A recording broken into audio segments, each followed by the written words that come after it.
Hello बच्चों, कैसे हो आप लोग। उम्मीद करते हैं आप सब लोग बढ़िया होंगे, मस्त होंगे, स्वस्थ होंगे और पढ़ाई लिखाई कर रहे होंगे। तो जैसा कि आपको पता है कि कल हम लोग ने काफी सारी चीजों पे चर्चा किए थे। हम लोग चैप्टर नंबर 3 के यानी दो चरों में रैखिक समीकरण के बारे में हम लोग ने चर्चा किया था। उसमें काफी चीजों के बारे में हम लोग ने चर्चा किया था और मैंने आपको बताया था कि अब इसके हल जो है वो कैसे कैसे निकालने होंगे, है ना। तो मैंने आपको दो विधियां बताई थी, एक मैंने बताया था आलेखीय विधि और दूसरा मैंने बताया था बीजगणितीय विधि। तो आलेखीय विधि में आपको आता है बेसिकली ग्राफ आता है। ग्राफ के बारे में हम लोग को समझना है, चीजों को अच्छे तरीके से प्यार से समझना है। बहुत ही छोटा सेशन आपका होगा, एक ग्राफ को हम आपको सिखाएंगे और ग्राफ सिखा करके आपको 5 नंबर आपके जी में सौंप देंगे। फिर आपको प्रैक्टिस करना होता है, प्रैक्टिस कीजिएगा तो आप इसके बारीकियों को समझ पाइएगा। तो हम लोग जो है ना ग्राफ में ज्यादा चीजों पे ध्यान नहीं देते, 2-3 चीजों पे हम लोग को बस ध्यान यहाँ पर देना होता है।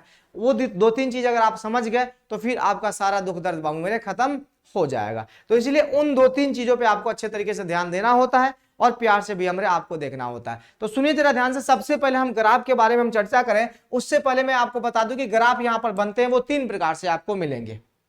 3 प्रकार से मेरे आपको ग्राफ जो है वो आपको मिलेंगे। 3 प्रकार से आपको आलेख जो है वो खींचने होंगे। और हर समीकरण की अगर हम बात करें तो किसी भी समीकरण की अगर हम बात करें तो जितने भी सारे आपको समीकरण है वो तीनों जो है ना, उन तीनों समीकरणों का तीनों कह रहा है यानी सभी समीकरणों का मुश्किल से 3 ही भी हमारे आलेख जो है वो मिल पाते हैं आपको अलग अलग। यानी एक समीकरण का अगर ये ग्राफ हो गया तो दूसरा उसका नहीं होगा, फिर अगर उसका ये हो गया तो दूसरा नहीं होगा, फिर ये हो गया तो दूसरा नहीं होगा। यानी हम लोग मुख्यतः 3 रूप से हम लोग आलेख खींचने वाले हैं यहाँ पर। तो सबसे पहला बात आपसे यहाँ पर ये पूछा जाता है कि बताइए रैखिक समीकरण का आलेख जो है ना वो कैसा होता है। तो आप सीधे सीधे बताइएगा वो सरल रेखा के रूप में बाबू मेरे वो होता है। तो रैखिक समीकरण का जो भी आलेख बाबू मेरे हम लोग यहाँ पर खींचने वाले हैं तो जरा ध्यान से सुनिएगा। हमने यहाँ पे पढ़ने वाले हैं आलेखीय विधि। क्या पढ़ने वाले बच्चे? हमने यहाँ पे पढ़ने वाले हैं आलेखीय विधि के बारे में हम लोग यहाँ पे चर्चा करने वाले हैं। किसके बारे में? आलेखीय विधि के बारे में हम लोग यहाँ पे चर्चा करने वाले हैं। तो इसके बारे में थोड़ा सा समझ लेते हैं फिर हम लोग आगे बढ़ेंगे। आलेखीय विधि बाबू मेरे क्या होता है ना, हम लोग इसमें जो ना प्रत्येक समीकरण का, क्योंकि आलेख याद रखना मेरे दोस्त अच्छे तरीके से, हम लोग यहाँ पे जो भी ग्राफ खींचने वाले हैं वो रैखिक समीकरण के युग्मों के बारे में हम यहाँ पे चर्चा करने वाले हैं। हम अकेले हल बाबू मेरे नहीं निकालेंगे, क्योंकि मैंने आपको पहले बताया था अकेले हल बाबू मेरे एक भैया मेरे रेखा से आपका हल बाबू मेरे वो नहीं निकलेगा। आपको मैं बता दूं वो सीधे सीधे आलेख बाबू मेरे ऐसे खींचा जाएगा। एक रैखिक भैया मेरे आपको सरल रेखा जो है ना वो आ जाएगा। अगर एक रैखिक समीकरण है तो, एक रैखिक समीकरण अगर है तो 2 चरों में, तो एक सीधी रेखा बाबू मेरे आपके समक्ष जो ना वो आ जाएगी। तो वहां से हल आपको प्राप्त बाबू मेरे नहीं होंगे क्या मेरे दोस्त? हो भी सकते हैं, नहीं भी हो सकते हैं। जैसे मान लो कि ऐसे हमने घिस दिया तो अब इसके बाबू मेरे अलग अलग पॉइंट पे आपको अलग अलग हल देखने को मिल जाएंगे। अब यहां पर ये जो है ना, ये रेखा जो है ना, जरा ध्यान से सुनिएगा, ये रेखा बिंदुओं का संग्रह होता है। ये रेखा क्या होता है? बिंदुओं का संग्रह होता है। और प्रत्येक बिंदु भी हमारे क्या है? अपने आप में एक हल है। प्रत्येक बिंदु क्या है? अपने आप में एक हल है, क्योंकि ये 2 चरों में रैखिक समीकरण का क्या है मेरे दोस्त? ये आलेख है। अगर वो सिंगल है समीकरण तो नहीं समझ पा रहे होंगे। अगर मान लो कि वो समीकरण ax प्लस bx प्लस सी बराबर 0 है, अगर ये सिंगल है, युग्म में नहीं है, जोड़े में नहीं है, तो उसका आलेख मेरे ऐसे आएगा, कुछ ऐसे आएगा। और ऐसे आएगा तो आप कहोगे गुरुजी इसका तो अनंत हल होगा, इसमें तो कहीं भैया हमें कुछ दिख ही नहीं रहा है, तो इसका कैसे हल हम निकालेंगे? तो इसका प्रत्येक बिंदु भैया मेरे क्या है? एक हल ही है। इसका प्रत्येक बिंदु क्या है? हल है, क्योंकि ये बिंदुओं का संग्रह है और इसमें अनंत बिंदुएं मिलकर बाबू मेरे एक रेखा जो है ना ये उसका निर्माण करती है। तो इसका प्रत्येक बिंदु क्या है भैया? भैया मेरे अपने आप में हल है। इसको विस्तृत रूप से समझने के लिए हम लोग यहाँ पे समझेंगे, फिर आपको ये चीजें समझ में आ जाएंगी। तो यहाँ पर 3 रूप से बाबू मेरे हल आपको देखने को मिलेंगे। पहला आलेख जो है ना आपको कुछ इस प्रकार से देखने को मिलेगा। ध्यान से सुनना और प्यार से सुनना। पहले आलेख अगर खींचोगे तो 2 समीकरण के लिए 2 आपको आलेख खींचने होंगे। एक मेरे ऐसे और दूसरा ऐसे हो जाएगा। तो पहला आलेख मेरे कुछ आपको ऐसे देखने को मिलेंगे। हाँ, पहला आलेख मेरे कुछ आपको ऐसे देखने को मिलेगा। आपको गुरुजी ऐसे क्यों? तो देखो मैं बता देता हूं। ये चलो यार रुको, विधिवत तरीके से चलो, है ना, ऐसे नहीं। आपको चीजें समझानी है ना, तो इसीलिए आपको थोड़ा सा अच्छे तरीके से करनी है। चीजें आपको समझानी है तो इसीलिए थोड़ा सा अच्छे तरीके से करते हैं, ठीक है। सुनो, नहीं तो आप भूल जाओगे। ये भैया मेरे अपना क्या है? इसको हम लोग कहते हैं कार्तीय तल, ठीक है ना, आप सबको पता है। इसको हम लोग क्या कहते हैं? कार्तीय तल कहते हैं। पहले इसको समझ लो, नहीं तो फिर बाद में आप कंफ्यूज करोगे, है ना, कि सर कि ये क्या बता रहे हैं। इसको हम लोग कहते हैं कार्तीय तल। ये इसका मूल बिंदु होता है। आप सबको पता है इधर वाला पॉजिटिव होता है, इधर वाला नेगेटिव होता है, ऊपर वाला पॉजिटिव होता है, नीचे वाला नेगेटिव होता है। आप सबको पता है ना। कि जो भी इधर संख्या हम लोग लिखेंगे वो क्या होगा, पॉजिटिव में होगा, इधर जो भी संख्या लिखेंगे वो क्या होगा, नेगेटिव में होगा, ऊपर जो भी लिखेंगे पॉजिटिव में, नीचे जो भी लिखेंगे नेगेटिव में। और ये होता है आपका मूल बिंदु, जिसको हम लोग शून्य से डिनोट करते हैं। ठीक है, जिसे हम लोग शून्य से डिनोट बाबू मेरे हम लोग करते हैं, यहाँ पे कभी कभी ओ भी इसको मान लिया जाता है। ओके ना, तो ये आपका मूल बिंदु होता है। अब ध्यान से और प्यार से सुनना बाबू मेरे, जब हम लोग आलेख खींच रहे होते हैं, जैसे मान लो कि अपने पास दो रैखिक समीकरण है ना, यानी कहने का मतलब रैखिक समीकरणों का युग्म है, तब वो है अपने पास a1x plus b1y plus c1 बराबर 0 और a2x plus b2y plus c2 बराबर में क्या है 0। ये दो समीकरण अपने पास है। यहां पर भैया हमारे a1 b1 c1 a2 b2 c2 ये सब क्या है हमारे दोस्त, वास्तविक संख्या है। ये सब क्या है, ये वास्तविक संख्या है। इसका आलेख अपने को खींचना है, तो प्रत्येक समीकरण का अलग अलग आलेख बाबू मेरे होगा। अगर इस समीकरण का खींचेंगे, मान लो कि इसको अकेले माने तो ऐसे खींचेंगे, तो मान लो कि अगर पहले समीकरण का आलेख बाबू मेरे कुछ इस प्रकार से आपको देखने को मिल रहा है, और दूसरे समीकरण का बाबू मेरे कुछ इस तरह से आपको देखने को मिल रहा है, तो यहां पर बाबू मेरे एक बिंदु पर ये समीकरण क्या हो रहा है, एक बिंदु पर बाबू मेरे ये आलेख जो है ये एक दूसरे को प्रतिच्छेद कर रहे हैं। यहां पर एक बिंदु पर ये एक दूसरे को प्रतिच्छेद बाबू मेरे ये कर रहे हैं। अगर मान लो कि ये इस समीकरण का आलेख है, ये इस समीकरण का आलेख है, अगर मान लो दो समीकरण का युग्म यहां पर अगर दिया, मतलब एक समीकरण का युग्म अगर दिया गया है, तो यहाँ पे आलेख कितने बनेंगे, दो बनेंगे। ठीक है, तो दो हमने रेखाएं यहां पर खींची है, ये एक दूसरे को क्या किया, यहां पर प्रतिच्छेद किया। तो जब जिस बिंदु पर बाबू मेरे प्रतिच्छेद करता है ना दोनों रेखाएं, उस बिंदु को क्या कह देते हैं, इन समीकरण का हल कह देते हैं। और ये बिंदु क्या होता है, ये उभयनिष्ठ होता है, यानी इस रेखा का भी इस रेखा का भी ये उभयनिष्ठ बिंदु है। तो इसलिए ये क्या हो जाएगा, इस समीकरण का क्या हो जाएगा, ये हल हो जाएगा। कहोगे गुरुजी हल कैसे हो जाएगा, तो भैया हमारे इसका कुछ तो मान होगा ना, हम इसको बताएंगे आलेख जब खींचेंगे तब। इसका भैया हमारे कुछ तो मान होगा ना, आप सबको पता है ना कि भाई इसका कुछ मान होगा, इसका कुछ मान होगा, तो यहाँ पर कुछ भी तो मान निकलेगा ना। x का मान कुछ भी, मान लो कि 2 हो गया, y का मान 4 हो गया, इस प्रकार से कुछ भी। तो इस बिंदु का जो भी कोऑर्डिनेट होगा, इस बिंदु का जो भी निर्देशांक होगा, वो क्या हो जाएगा, इस समीकरण का हल बाबू मेरे हो जाएगा। बात क्लियर। तो जब एक बिंदु पर प्रतिच्छेद करेगा तो कितने हल होंगे, एक हल होंगे। दो बिंदु पर प्रतिच्छेद करेगा कितने हल होंगे, दो होंगे। और भी हमारे अनेक पर करेगा तो अनेक हल होंगे। लेकिन दो बिंदु पर ये प्रतिच्छेद करेगा नहीं, क्योंकि कर्व रेखा है नहीं, ये कैसी रेखा है, सीधी रेखा है। तो या तो एक बिंदु पर प्रतिच्छेद करेगा या फिर अनंत बिंदु पर प्रतिच्छेद करेगा। तो पहला आलेख आपको इस प्रकार से देखने को मिलेगा, है ना। और दूसरा आलेख की अगर हम बात करें, हाँ, तो इसका एक हल मिलेगा, इसको हम लोग कह देंगे अद्वितीय हल। इसी प्रकार से जब आपको आलेख मिलेगा तो अद्वितीय हल यहां पर लिखोगे आप। अद्वितीय हल कहने का मतलब क्या, इसका एक और केवल एक ही हल होगा, इसके अलावा दूसरा कोई हल बाबू मेरे नहीं हो सकता है। जब आप आलेख खींचोगे इस प्रकार से, जब आपको आलेख देखने को मिलेगा, यानी एक बिंदु पर जब रेखाएं प्रतिच्छेद करती हुई प्रतीत आपको होंगी या फिर प्रतिच्छेद करती होंगी, तो वहां पर आपको एक अद्वितीय हल देखने को मिलेगा। दूसरा आपको आलेख बाबू मेरे कुछ ऐसे देखने को मिलेगा। हाँ, तीन प्रकार से ही आपको आलेख देखने को मिलेगा, ज्यादा जो है ना इसमें टेंशन है नहीं।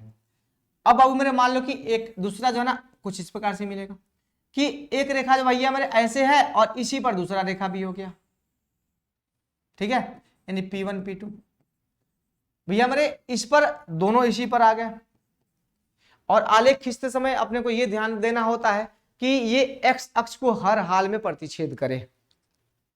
ये x अक्ष है ना बाबू मेरे, ये x है, ये x डैश है, ये y है, ये y डैश है। आपको हर हाल में ये x अक्ष को बाबू मेरे प्रतिच्छेद करना चाहिए, हर हाल में प्रतिच्छेद करना चाहिए। आपको ये पता होना चाहिए कि भाई हमारे ये हर हाल में इसको प्रतिच्छेद करना चाहिए, x अक्ष को छोड़ना, बीच में लाके नहीं छोड़ना, अधूरा बाबू मेरे नहीं छोड़ देना। अब यहाँ पर दोनों आलेख जो है ना भैया हमारे एक दूसरे के ऊपर संपाती हो गया, एक दूसरे पर संपाती हो गया। तो इसका कितना हल होगा, इसका अनंत हल होगा। कहो गुरु जी का है कि यहां पर एक बिंदु पर प्रतिच्छेद कर रहा था तो एक हल था, यहां पर अनंत बिंदु पर प्रतिच्छेद करेंगी रेखाएं, क्योंकि एक दूसरे के ऊपर आ गई हैं। तो जब एक दूसरे के ऊपर आ गई है तो भैया हमें कई सारे बिंदुओं को एक साथ जो है वो टच कर रही हैं, तो अनंत बिंदुओं को टच कर रही है, तो अनंत यहां पर हो जाएगा, इसका हल हो जाएगा। और इसको हम लोग कहेंगे संपाती रेखा। कैसे कहेंगे हम लोग इसको संपाती कहेंगे। और इसको हम लोग क्या कहेंगे, इसको हम लोग प्रतिच्छेदी कहेंगे। क्या कहेंगे मेरे दोस्त, इसको हम लोग प्रतिच्छेदी कहेंगे। ओके ना, इसको हम लोग प्रतिच्छेदी कहेंगे, समझ रहे हो। इतनी सी बात है, बोलो समझ में आई कि नहीं आई। तो ये संपाती हो गया, ये प्रतिच्छेदी अपना हो जाता है, इसका अनंत हल होगा, इसका ये। अब एक तीसरा जो है ना आलेख आपको देखने को मिलेगा जब बनाओगे आप, तो तीसरा आलेख मेरे आपको ऐसे देखने को मिलेगा। इसमें क्या है, दो रेखाएं जो है ये समानांतर निकल गई, आपको इस प्रकार से देखने को मिलेंगे। ये एक्स अक्ष है, ये एक्स डैश है, ये वाई है और ये वाई डैश है, इस प्रकार से देखने को मिलेंगी। तो जब रेखाएं इस प्रकार से भी हमारे क्रॉस करके निकल जा रही हैं तो ये एक दूसरे को प्रतिच्छेद तो करती ही नहीं है। तो जब एक दूसरे को ये प्रतिच्छेद करती ही नहीं है तो ये कैसी रेखाएं हो जाएंगी, समानांतर होंगी ना, तो इसको हम लोग समानांतर रेखा कहते हैं। अब हल बताओ कैसा हो जाएगा। तो हल हमारे इसका कोई हल नहीं होगा, क्योंकि रेखाएं भैया हमारे एक दूसरे को प्रतिच्छेद करते ही नहीं है। तो जब एक दूसरे को प्रतिच्छेद करेंगी ही नहीं तो इस समीकरण का कोई हल निकलेगा नहीं। तो तीन प्रकार से आलेख बाबू मेरे आपको देखने को मिलेंगे। एक मिलेगा आपको प्रतिच्छेदी, जहां पर एक बिंदु पर बाबू मेरे क्या कर रही होती हैं, रेखाएं प्रतिच्छेद कर रही होती हैं। एक मिलेगा संपाती, जहां पर एक दूसरे के ऊपर भी हमारे संपाती जो है ना वो हो जाती हैं रेखाएं, और इसके अनंत हल जो है ना वो हो जाते हैं। इस प्रकार से आलेख आपको देखने को मिलेगा। और तीसरा नंबर बाबू मेरे आपको इस प्रकार से आलेख देखने को मिलेगा कि रेखाएं जो है ना वो समानांतर निकल गई है। ऐसे भी समीकरण आपको मिलेंगे। तो ये किस समीकरण के होंगे, तो जिसका कोई हल नहीं होता है ना, उसका आलेख जो है ना कुछ ऐसे ही आपको देखने को मिलेंगे। समझ गए, उसका आलेख कुछ ऐसे ही बाबू मेरे देखने को मिलेंगे। चीजें क्लियर ना। तो चलिए अब हम लोग ग्राफ की तरफ बढ़ते हैं। ग्राफ में बेसिकली दो तीन चीजों पर ध्यान आपको देना होता है। ये आपको चीजें समझ में आ गई ना, एक बार फिर से देखना है इसको, इस वीडियो को एक बार फिर से देख लेना, आपको चीजें समझ में आ गई होगी। फिर भी अगर आपको समझ में नहीं आता है तो आप कमेंट बॉक्स में बता देना, फिर अगले दिन जब हम सोमवार को क्लास अटेंड करेंगे तो आपको ये चीजें आपको बताएंगे, समझाएंगे। क्लियर ना बातें, बोलो बातें क्लियर ना। हाँ, तो भैया हमारे बेसिकली जो है ना यहाँ पर दो तीन चीजों पर आपको ध्यान देना होता है, ज्यादा नहीं, दो तीन चीजों पर ध्यान देना होता है। इसमें क्या है बच्चे कि सबसे पहले आपको वैल्यू निकालना होता है। वैल्यू समीकरण अगर दिया है, जैसे मान लो कि मैंने एग्जांपल दे दिया यहां पर x माइनस 4y और बाबू मेरे कितना है +14 बराबर में 0, और यहां पर 3x, ये 3x है, 3x और +2y माइनस 14 बराबर में क्या हो गया 0। समीकरण फर्स्ट, समीकरण सेकंड। अब भी हमारे अपने पास x माइनस 4y + 14 और 3x + 2y माइनस क्या हो गया 14 हो गया। समझ रहे हो ना। तो ये अपने पास दो समीकरण हो गए, समीकरण नंबर फर्स्ट, समीकरण नंबर सेकंड। तो इसमें दोनों समीकरणों को अलग अलग हम लोग क्या करते हैं, उसका मान निकालते हैं। तो सबसे पहले मान निकालने आना चाहिए। तो कैसे निकालते हैं मान बाबू मेरे, आओ समझते हैं।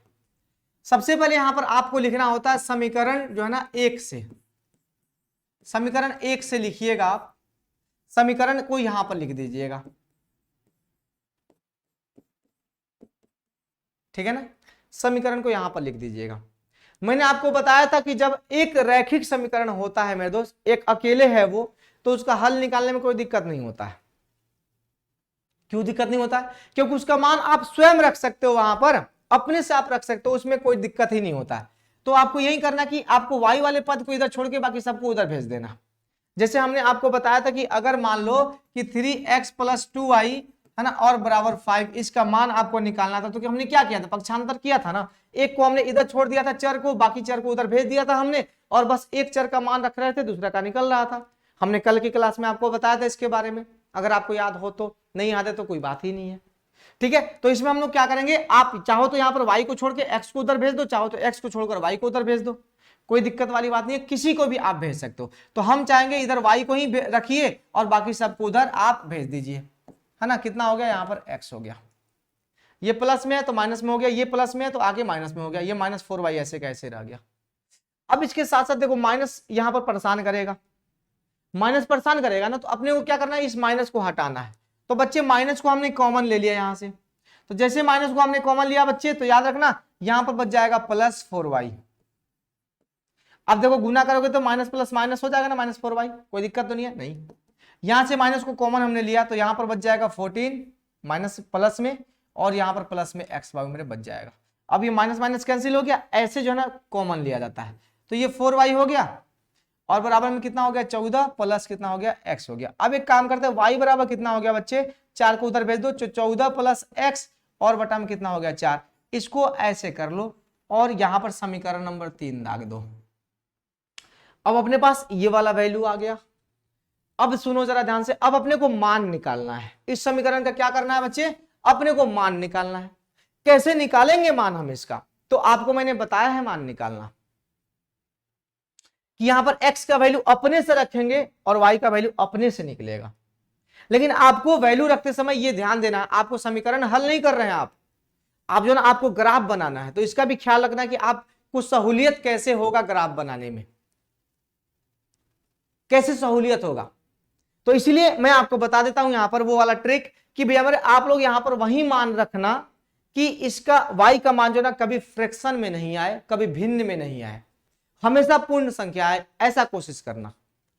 क्योंकि अगर भिन्न में आ गया यानी बटा में अगर आ गया संख्या, तो फिर आपको ग्राफ पे दर्शाने में काफी ज्यादा तकलीफें होंगी। सुन रहे हो हम क्या बोल रहे हैं? तो इसलिए आप कोशिश करना कि जो भी यहां पर वैल्यू आप निकालो, जो भी वैल्यू यहां पर निकालो वो पूर्ण संख्या में आए, कभी फ्रैक्शन में वो नहीं आए, कभी भिन्न में, कभी बटा में वो नहीं आए, नहीं तो ग्राफ पे आपको उसको दर्शाने में काफी तकलीफें होंगी, जो भी हमारे अच्छा नहीं है और ग्राफ गलत हो सकता है। तो इसीलिए आपको कोशिश करना कि यहां पर जो भी हो मान पूर्ण संख्या में आपको आए। तो अब समीकरण 3 में ऐसे लिखना आप कि समीकरण 3 में याद रखिएगा, समीकरण 3 में है ना, अब क्या रखोगे x का मान। तो अगर मान लो x 0 रखते हो तो भैया हमारे 14/4 हो जाएगा। 14/4 बाबू मेरे कट के पूर्ण संख्या तो नहीं आएगा। समझ रहे हो क्या बोल रहे हैं? यहां पर 14/4 जो है ना, ये कट के पूर्ण संख्या तो बिल्कुल ही नहीं आएगा। तो अब आप 0 छोड़ दो, 1 रख रहे हो तो 15/4 हो जाएगा। 15/4 खुद भैया हमारे भिन्न हो गया, उसको दर्शाने में तकलीफ होगा। 2 रख रहे हो अगर तो भैया में 14 2 16, 16/4 कट जाएगा। इसका मतलब भैया हमारे क्या रखोगे, x बराबर यहां पर आप क्या रखो 2 रखोगे, है ना। x बराबर 2 रखने पर, तो x बराबर 2 रखोगे तो y बराबर कितना हो जाएगा जल्दी से बताओ, 14 प्लस 2 बटा में हो गया 4 और यहां पर हो जाएगा 16/4 बराबर में कितना हो गया 4। तो यानी y बराबर कितना हो गया 4 हो गया, एक वैल्यू निकल गया। अब आपके मन में होगा कि गुरुजी कितना वैल्यू निकालेंगे, इसका तो अनंत वैल्यू निकल जाएगा, लेकिन हमको निकालना कितना वैल्यू है। तो आलेख बनाने के लिए कम से कम 2 वैल्यू आपको चाहिए ही चाहिए, कम से कम 2 वैल्यू चाहिए ही चाहिए आलेख आपको खींचने के लिए। लेकिन आपको अच्छा आलेख भैया हमें खींचना है तो 2 से अधिक आप कितना भी ले सकते हो, लेकिन आलेख खींचने के लिए भैया हमें मिनिमम कितने 2 चाहिए ही चाहिए। 2 बिंदु आपको लेने ही लेने हैं हर हाल में, तो उसके लिए 2 मान तो चाहिए ना। तो हमने एक मान निकाल लिया, दूसरा मान के लिए 2 हमने रख दिया, कट गया, पूर्ण संख्या अपने को प्राप्त हो गया। अब 3 रखोगे तो 17 बटा कितना हो जाएगा 17, 3 इसमें जुटेगा तो 17/4 हो जाएगा, नहीं कटेगा ना, 17/4 नहीं कटेगा। फिर आप क्या करोगे, 4 रखोगे तो ये 18/4 फिर नहीं कटेगा, 5 रखोगे तो 19/4 फिर नहीं कटेगा, और 6 रखोगे तो 14 और 6 20, 20/4 कट जाएगा। तो यहां पे क्या रखोगे बच्चे, x बराबर 6 रख दो। x बराबर कितना रखोगे 6 रख सकते हो। तो y बराबर कितना हो जाएगा देख लो, y बराबर हो जाएगा 14 प्लस 6, x की जगह पे हमने रखा 6 और बटा में 4, तो यहां पे कितना हो जाएगा 20/4 हो गया और ये हो जाएगा 5। यानी y बराबर यहां पे कितना निकला 5 निकला। बोलो निकला कि नहीं निकला, 2 वैल्यू हो गया। आप चाहो तो इतना पे छोड़ सकते हो, आप चाहो तो कई सारा निकाल सकते हो, कोई दिक्कत नहीं है, लेकिन कम से कम 2 आपको चाहिए ही चाहिए। तो बच्चे अपने पास y बराबर कितना हो गया 5 हो गया ना, y बराबर 5। हाँ गुरु जी हो तो गया। अब सुनो एक और आप निकाल लो। अब ऐसा नहीं है कि केवल पॉजिटिव में ही आप संख्या लो,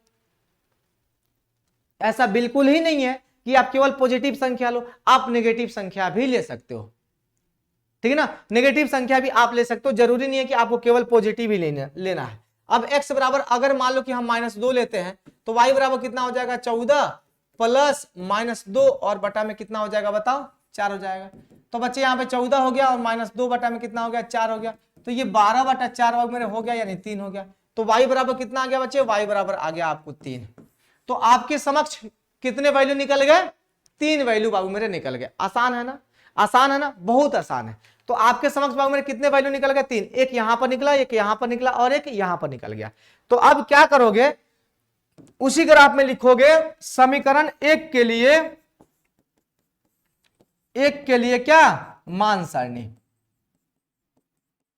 ओके, और यहां पर बनाओगे इस प्रकार से, याद रखना भूलना मत, ये बनाना कंपलसरी है, ठीक है ना। ऐसे वाले मेरे आप बना देना, ऊपर लिखना x, नीचे लिखना y। पहले x आपने कितना रखा, तो x आपने रखा 2, तो यहां पर लिखना x जब हमने 2 रखा तो y का वैल्यू मेरे कितना आया, 4 आया, तो आप यहां पे 4 लिखोगे, ठीक है। फिर आपने x कितना रखा, x रखा 6, तो y आया 5, तो आप x यहां पर लिखना 6 और y को लिखना यहां पर 5। फिर आपने x कितना रखा, 2 रखा, -2 रखा, तो x को -2 रखना, तो y कितना आया, 3 आया, तो ये हो गया। तो आपके समीकरण एक के लिए मान सारणी बाबू मेरे हो गया।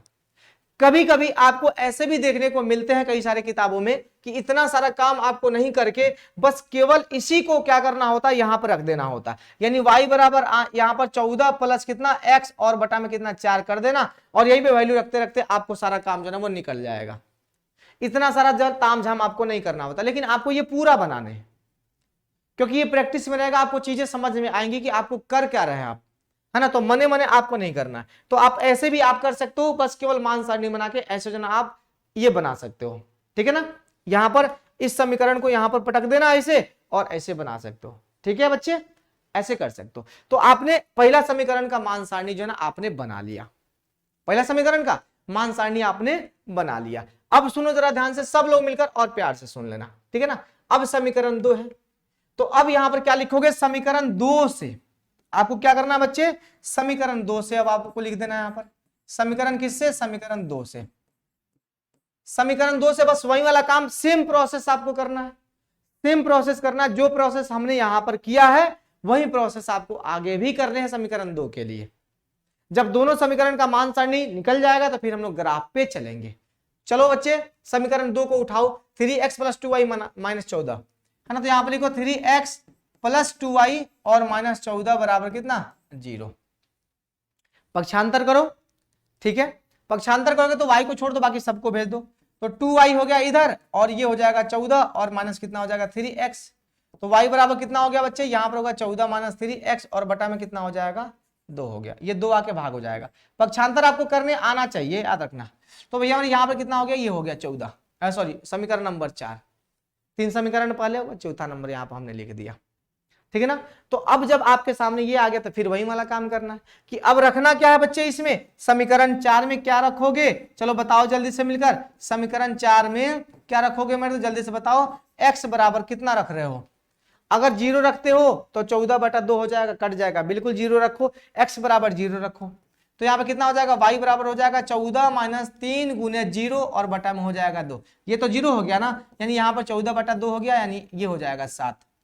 तो y का मान कितना निकल कर सामने आया, 7, यानी एक वैल्यू तो आपका निकल गया। 2 और निकालना है, निकाल लो, कोई गल नहीं है ना। अब बाबू मेरे यहाँ पर क्या करना है, दूसरा नंबर, कि अब x बराबर कितना रख रहे हो, देखो यहाँ पर अगर 1 रख रहे हो तो 3, 14 में से 3 जाएगा, 11/2 हो जाएगा, कटेगा नहीं, पूर्ण संख्या आएगा नहीं, तो पूर्ण संख्या नहीं आएगा तो उसके ऊपर ध्यान ही नहीं देना आपको हर हाल में पूर्ण संख्या लेकर आना है। भिन्न में भैया मेरे आपको ग्राफ दर्शाने में काफी ज्यादा तकलीफ होंगे, तो भिन्न में तो आपको कुछ करना ही नहीं, समझ रहे हो ना, भिन्न में तो आपको कुछ करना ही नहीं है। तो आपको क्या करना है, 7 हो गया यहाँ पर, हाँ 7 हो गया, अच्छी बात है। तो अब दूसरा भैया मेरे 1 रखोगे तो नहीं होगा, 2 रखते हो अगर तो 3 दूना 6, और यहाँ पे 14 में से 6 जाएगा, 8 बच जाएगा, बिल्कुल, तो यहाँ पर आप 2 रख सकते हो। तो भैया मेरे यहाँ पर कितना हो जाएगा, 2 रखोगे तो y बराबर कितना हो जाएगा, 14 - 3 गुने 2 और बटा में कितना हो जाएगा 2, यानी ये हो जाएगा 14 माइनस ये 6 और बटा में कितना हो जाएगा 2, यानी ये हो जाएगा 8/2, यानी ये हो गया 4, ठीक है। तो यानी y बराबर बाबू मेरा कितना हो गया, 4 हो गया, ये एक मिल गया, मिला। एक और आपको निकालना है, एक और समीकरण बाबू मेरे आपको, मतलब एक और हल निकाल लेना है। अब चलो आपने 2 रख दिया, 3 रखोगे, 3 तिहाई 9, 14 में से 9 जाएगा मेरे दोस्त, तो कितना बचेगा, 5/2 नहीं कटेगा। अब एक काम करते हैं, 3 नहीं होगा, 4 3 12, इसमें से कटेगा तो हो जाएगा, यानी यहां पर आप 4 रख सकते हो, कोई दिक्कत नहीं है। तो x बराबर बाबू मेरे अगर हम लोग 4 रखे तो y बराबर कितना हो जाएगा, 14 - 3 गुने 4 और बटा में हो जाएगा 2, यानी ये हो जाएगा 14 - 12 होगा, देख लो 4 3 12 और बटा में हो गया 2, यानी ये हो जाएगा 2/2, यानी ये हो गया 1, यानी y का वैल्यू कितना आ गया, y का वैल्यू आ गया 1। बोलो इतना बात क्लियर, y का वैल्यू आ गया 1। अब आपको मान सारणी बना देना समीकरण के लिए। तो समीकरण किसके लिए, तो समीकरण भैया हमारे लिख देना, समीकरण 2 के लिए मान सारणी ऐसे लिख देना, हाँ मान सारणी। तो भैया ये मान सारणी आपका यहां से हो जाता है ना, ये मान सारणी आपको हो जाता है यहां से। बस यहां से x यहाँ पे y रखो। सबसे पहले x का वैल्यू आपने कितना रखा है देख लो, 0 रखा है तो y कितना आया 7 आया, तो x बराबर 0 तो y बराबर 7। दूसरी बार में आपने कितना रखा है 2 रखा है, x बराबर 2 तो y बराबर कितना आया 4 आया, तो 4 रख दो यहाँ पर। तीसरी बार में आपने रखा है x बराबर 4 तो y बराबर कितना आया 1 आया, तो यहाँ पे 1 रख दो। अब दोनों समीकरणों के लिए आपके पास क्या हो गया, मान भैया मेरे आपके समक्ष जो है ना वो निकल कर आ गया। दोनों समीकरणों के लिए आपके पास जो है ना मान आ गया। अब इसको कैसे हम लोग ग्राफ पे दर्शाएंगे तो उसको थोड़ा सा देखने की बात है ना। अब इसको ग्राफ पर हम रखेंगे कैसे, कैसे इसको दर्शाएंगे, ये सबसे जरूरी बात है। हाँ तो ग्राफ पर पहले समझे, ग्राफ पर करना क्या होता है। अब अपने पास भैया मेरे सारा चीज तैयार है, बस ग्राफ पर रख देना है इसको और यहां से हल जो है ना बाबू मेरे निकाल लेना है। समझ रहे हो ना, ग्राफ पर रख देना है और बस आपको हल निकाल लेना है। तो चलो बच्चे ध्यान से देखना है यहां पर प्यार से। अभी हम बनाने वाले हैं क्या, ग्राफ। तो ग्राफ भैया मेरे बनाने से पहले हम यहां पर करने एक काम करते हैं, स्केल निकालते हैं। आप सबको पता है ना इसमें काफी सारी चीजें जो ना वो दी गई हैं, स्केल वकेल सब दिया गया, बच्चे समझ रहे हो ना। ओ ला ला ला, स्केल आ गया, देख रहे हो कितना शानदार। तो बच्चे यहां पर देखो ये रहा स्केल, हम थोड़ा सा लंबा कर लेते हैं इसको। चलिए तो बच्चे यहां पर आ गया स्केल। अब हमने क्या करना भाई, हमने जो ना यहां पर हमने एक लंबा हमने खींच लिया यहां पर, ठीक है। अब हमने इसको खींच लिया बच्चे, एक सीधा लाइन हमने खींच लिया। ग्राफ हम यही पर, ग्राफ हमारे पास अभी है नहीं उपलब्ध कि हम यहां पर आपको रखें, क्योंकि वो बहुत महीन होता है तो मजा नहीं आता, ठीक है। अब भैया हमारे अपने को क्या करना, अब इसको सीधा करो ऐसे, इसको यहां पर लाएंगे, ठीक है बच्चे। हमने यहां पर लाया, एक काम करते हैं बीच में कर लेते हैं इसको, ठीक है। और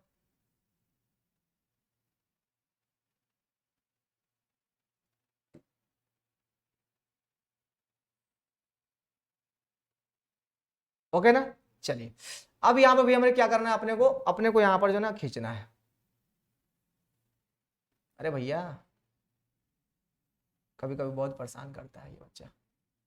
चलिए अब क्या है ना, अभी अपने पास जो है ना ये आलेख जो है ना अपने को मिल गया। अब इसमें थोड़ा सा हम लोग ना पॉइंट हम नोट, इसमें पॉइंट थोड़ा सा हम नोट डाउन करते हैं, ठीक है ना। थोड़ा सा पॉइंट हम नोट डाउन करते हैं, अच्छे तरीके से देखना आप लोग। इक्वल डिस्टेंस होना चाहिए। जैसे मान लो कि यहाँ पर हमने एक पॉइंट रख दिया, यहाँ पर हमने एक रख दिया, यहाँ पर हमने एक रख दिया, यहाँ पर एक रख दिया, यहाँ पर एक रख दिया, यहाँ पर एक, यहाँ पर, यहाँ पर, यहाँ पर, यहाँ पर, यहाँ पर, यहाँ पर, यहाँ पर, जो भी। अच्छा रुको, थोड़ा सा ज्यादा नजदीक नजदीक हो जा रहा है ना, ये थोड़ा सा दूर दूर कर देते हैं। एक यहाँ पर हमने रख दिया, एक यहाँ पर, ठीक है, और एक यहाँ पर हमने रख दिया, एक यहाँ पर, एक यहाँ पर, एक यहाँ पर, एक यहाँ पर, एक इक्वल डिस्टेंस में मेरे ये होना चाहिए। ये आपके ग्राफ पेपर में मिल जाएगा, ये आपके ग्राफ पेपर में मिल जाएगा, इसलिए आपको घबराना नहीं है। एक यहाँ पर हमने रख दिया, एक यहाँ पर हमने रख दिया, एक यहाँ रख दिया, एक यहाँ रख दिया, एक यहाँ, एक यहाँ, एक यहाँ, एक यहाँ, ये इक्वल डिस्टेंस है। उसी तरह से मेरे हमें क्या करना है ना, इस साइड वाले को भी हमने निपटाना है, ठीक है। इस साइड वाले को भी हमें निपटाना है प्यार से। कितने अच्छी है ना ये सिस्टम। चल बच्चे यहां पर देखो, अब अपने को प्यार से निपटाना है इसको। देखो अब यहां पर हो गया, एक मैंने यहां पर खींच दिया, एक हमने यहां पर खींच दिया, एक यहां पर, एक यहां पर, एक यहां पर, एक यहां पर, इक्वल डिस्टेंस, बिल्कुल इक्वल डिस्टेंस। कहीं भी हमारे भागना नहीं है, कहीं हबड़ाना नहीं है। हबड़ाओगे 5 नंबर नुकसान हो जाएगा, हबड़ाओगे 5 नंबर नुकसान हो जाएगा, इसलिए घबराना तो बिल्कुल ही नहीं है। समझ रहे हो कि नहीं समझ रहे हो, हड़बड़ी में गड़बड़ी होते हैं, जानते हो कि नहीं जानते हो, जानते हो ना सब, हड़बड़ी में गड़बड़ी हो जाती है। हड़बड़ी का भैया हमारे हड़बड़ी जो ना वो गड़बड़ का काम है, सॉरी क्या बोलते हैं ना, जल्दी का काम शैतान का, इसीलिए प्यार से देखो। तो बच्चे मैंने क्या कहा था, ये है अपना एक्स अक्ष, ये है अपना एक्स डैश, इधर से एरो खींचो, इधर से एरो खींचो, यहां से एरो खींचो, यहां से एरो खींचो, ठीक है ना। अब सुनो जरा ध्यान से, यहां पर अंतराल जो भी मैंने लिया है बहुत ही प्यारा अंतराल लिया है यहां पर। अब देखो आप मान सारणी के हिसाब से यहां पर जो भी अंतराल लेना होगा वो लोगे, ठीक है ना। मान सारणी आपका जो कहता है उसी के हिसाब से आपको अंतराल बाबू मेरे लेना है, अन्यथा नहीं लेना है है ना। तो सुनो, अपना मान सारणी 10 के अंदर में खत्म हो जा रहा है, तो हम लोग 1 2 3 4 5 भी कर ले तो काम अपना बन जाएगा। अगर मान लो कि भैया हमारे ये 10 आता, 20 आता, 25 आता, 30 आता, तो आप 5 5 का अंतराल ले लेते, जैसे 5 10 15 20 25 इस प्रकार से अंतराल ले लेते। लेकिन भैया हमारे अपने पास 7 तक ये लिमिट है, खत्म हो जा रहा है, तो भैया हमारे हम क्या करेंगे, 1 2 3 4 5 से भी काम अपना चला लेंगे। लेकिन जैसे जैसे आंकड़ा बढ़ते जाएगा, ये मान लो कि 10 20 ऐसे आता, 25 100 150 आता, तो भैया हमें उस समय में जो आप ये अंतराल बढ़ा लेते। हम किस अंतराल की बात कर रहे हैं, हम इसकी बात कर रहे हैं। जैसे मान लो कि यहाँ पर अभी हम लोग फिलहाल 1 2 3 4 5 6 7 8 और 9 ये वाला काम हमने कर लिया, देखो निपट गया। इधर भी हमारे क्या -1, इधर -2 -3 -4 -5 -6। उसी तरह से भैया हमारे इधर 1 2 3 4 5 6 7 8, उस तरह से यहाँ पे -1 -2 -3 -4 -5 -6 -7 इस तरह से हो गया। तो इस तरह से ग्राफ आपको ड्रॉ कर लेना आपके ग्राफ पेपर पे। ग्राफ पेपर आपके पास होगा, नहीं होगा तो खरीद लेना, प्रैक्टिस करते रहना, बिना प्रैक्टिस का कुछ भी नहीं होगा, ठीक है ना बच्चे। तो प्यार से देखो, अब बच्चे अपने को दर्शाना है, तो सुनो जरा ध्यान से, प्यार से देखो, बस चलना आना चाहिए। अगर आपसे कहे कि x जो है ना 2 है और y कितना है 3 है, तो भैया मेरे यहां पर खड़े होकर ये देखोगे, यहां पर भैया मेरे ओ कर देना है ना, यहां पे खड़े होकर देखोगे भैया मेरे अपने को करना क्या, खड़ा हो जाना, यहां पर x की तरफ 2 स्टेप बढ़ना, y की तरफ 3 स्टेप बढ़ जाना, यानी वो बिंदु यहां पर हो जाएगी। जब आपसे कह दे कि x बराबर 4 y बराबर 2, तो x की तरफ 4 बढ़ना है, यानी इधर बढ़ोगे x की तरफ 4 और y की तरफ कितना ऊपर 2। जब माइनस में होगा संख्या तो नीचे, प्लस में होगा तो ऊपर। जब x माइनस में होगा तो इधर, प्लस में होगा तो ऊपर, माइनस में होगा तो नीचे। ऐसे बात मेरे क्या है ना, आपको ग्राफ पेपर पे चलना होता है।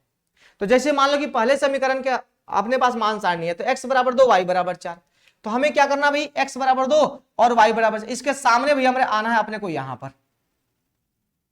ये बिंदु कहां होगा, यहां पर होगा। हमने x बराबर 2 y बराबर 4 यहां पर हमने जो है ना इसको रखा, हम लोग इधर चले सीधा नहीं हो रहा है तो कोई बात नहीं, इसको भी हम यहां से उठाकर थोड़ा सा इधर कर लेंगे, ठीक है ना, देख लेना, ठीक है। तो अपने पास ये बिंदु यहां पर हो गई। अब दूसरा देख लो क्या कह रहा है, दूसरा कह रहा है x बराबर 6 तो y बराबर 5, तो x बराबर 6 भाग मेरे यहां है और y बराबर 5 भाग मेरे यहां हो जाएगा, ठीक है ना, यहां पर हो जाएगा, देख लो थोड़ा सा और ऊपर हो जाएगा। ये 6 है ना, इस तरह से कर लेना, स्केल लग के करना तो अच्छा होगा, साफ साफ होगा। सॉरी y बराबर 5 है ना, यहां पर ये बिंदु यहां पर, बात क्लियर ना। अब उसके बाद भैया मेरे देख लो यहां पर, उसके बाद से कहा जा रहा है कि x बराबर -2 तो y बराबर 3, तो x -2 है ना, तो इधर आओ, और y बराबर कितना 3, तो यानी ये हो जाएगा यहां पर। देख लो कुछ सीधा भाग मेरे नहीं होगा तो माफ कर देना, ठीक ना, क्योंकि ये एग्जैक्ट नहीं है कि मैं आपको सीधा करके दिखा सकूं यहां पर, ठीक ना। ये ऐसे होगा,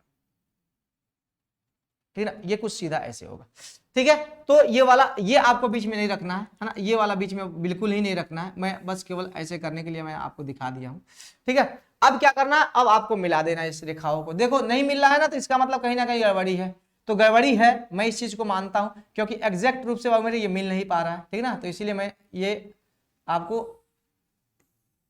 और याद रखना x अक्ष को हर हाल में काटना चाहिए, ठीक है ना, x अक्ष को हर हाल में काटना चाहिए, ये याद रखना, भूलना तो बिल्कुल ही नहीं।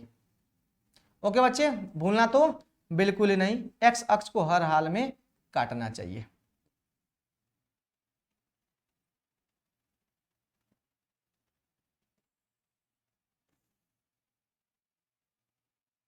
देखो बच्चे ऐसे जो है ना, कुछ ऐसे बहु मेरे ग्राफ जो है ना वो आपको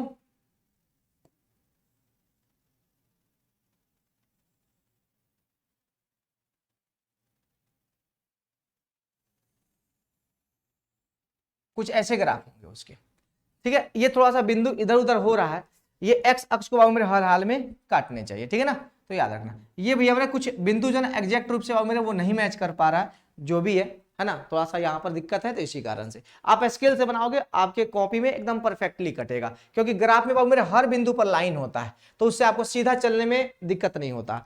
हर बिंदु पे लाइन होता है, आपको हर बिंदु पे एक महीन लाइन आपको वहां पर दिया गया होता है, उसी को पकड़ के आप ऊपर बढ़ जाते हो, तो सीधा सीधा एग्जैक्ट रूप से मेरे वो आपके समक्ष आएगा। अब उसके बाद से दूसरा x बराबर 0 तो y बराबर 7, x बराबर 0 है तो y बराबर कितना बच्चे 7 है, यानी यहां पर आ जाएगा, x 0 y 7। ठीक, अब दूसरा क्या है, x बराबर 2 तो y बराबर 4। x बराबर कितना बच्चे 2 है तो y बराबर कितना हो जाएगा 4, यानी यहां पर आ जाएगा। ठीक है ना, यही वाला बिंदु है ना, x बराबर 2 y बराबर 4। अब उसके बाद से बच्चे x बराबर 4 तो y बराबर 1, x बराबर 4 तो y बराबर 1, यानी वो बिंदु आ जाएगा यहां पर। ठीक है ना, अब क्या करोगे, इसको मिला देना, अच्छे तरीके से मिल जाएगा, हमको लगता है, उम्मीद है। ठीक है, तो देखोगे अगर ध्यान से तो बच्चे ये वाला जो ना बिंदु आपको मिलता हुआ प्रतीत होगा।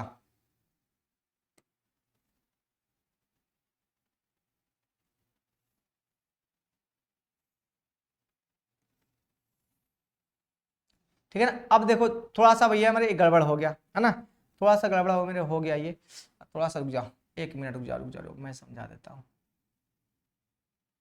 ऐसे। ठीक है, देखो अब अगर आपके समक्ष जो ना मिला ना ये वाला पॉइंट, ये वाला पॉइंट, हालांकि आपको उसमें मिल जाएगा, एग्जैक्ट मिलेगा। तो देखो तो आपके ग्राफ पेपर में इसको बनाना फिर से एग्जैक्ट रूप से आपको मिलेगा। तो यहां पर जो कोऑर्डिनेट है ना ये कितना कितने का है, 2 का है और कितने का है, 4 का है। कितने का बच्चे, 2 और 4 का, यानी पहले x लिखा जाता है, बाद में y लिखा जाता है। तो x बराबर 2 देखो यहां पर, और y बराबर कितना 4, तो 2 और 4, यानी इस समीकरण का हल वो कितना हो जाएगा, 2 और 4 बाबू मेरे हो जाएगा, यानी x बराबर 2 और y बराबर कितना हो गया 4। ये हल आपका निकल कर सामने आया। और ये रेखाएं कैसी है, प्रतिच्छेदी है। इसको फिर से एक बार आप प्रैक्टिस करना घर पे बैठ के, देखना। हाँ, फिर भी अगर कोई दिक्कत आता है तो फिर मैं अगले दिन आपको फिर से समझाऊंगा, मैं फिर से बताऊंगा। ओके ना, तो ये आपका रेखाएं कैसी है, प्रतिच्छेदी है। आलेख कैसा है, प्रतिच्छेदी है। ये हल इसका कितना है, एक अद्वितीय हल होगा इसका। जब एक बार प्रतिच्छेद करेगा तो कैसा होगा, अद्वितीय हल होगा। तो इसको आप अच्छे तरीके से एक बार बनाना, प्रैक्टिस करना। आपकी किताब में काफी सारे जो ना क्वेश्चंस दिए गए, एग्जांपल वाला सारा क्वेश्चंस कर लेना। ओके ना बच्चे, तो चलिए बहुत बहुत धन्यवाद सबको, और गुड नाइट, शुभ रात्रि, take care, thank you, bye bye. फिर मिलेंगे हम लोग मंडे को, तब तक के लिए bye bye, take care, thank you. कोई दिक्कत होगा कमेंट बॉक्स में कमेंट करना, हम मंडे को फिर से बताएंगे। किसी प्रकार कोई दिक्कत होगा कमेंट बॉक्स में कमेंट करना, मंडे को हम फिर से बताएंगे। ओके ना, चलिए बाय बाय, गुड नाइट, शुभ रात्रि, take care, thank you, bye bye.